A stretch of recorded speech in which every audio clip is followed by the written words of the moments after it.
ناظرین، اس وقت ایک بڑی افسوسناک خبر فی الحال میری نگاہوں کے سامنے ہے۔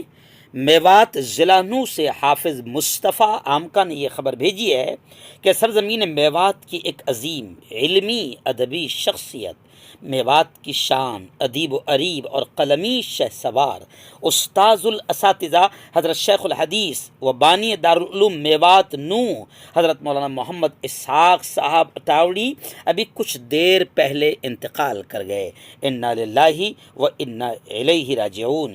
یقیناً حضرت شیخ الحدیث کی وفات سے میوات کا علمی اور تبلیغی حلقہ یتیم سا ہو گیا ہے، کیونکہ حضرت مولانا حقیقی طور پر ایک ہر فن مولا شخصیت کے مالک تھے جو صدیوں میں پیدا ہوتی ہے۔ میں آپ کو بتا دوں کہ انشاءاللہ حضرت رحمۃ اللہ علیہ کے نماز جنازہ یاسین میو ڈگری کالج میں بعد نماز عصر ادا کی جائے گی، اور اطلاعاً عرض ہے کہ اس میں باقاعدہ حضرت مولانا محمود اسعد مدنی صاحب بھی شرکت فرمائیں گے۔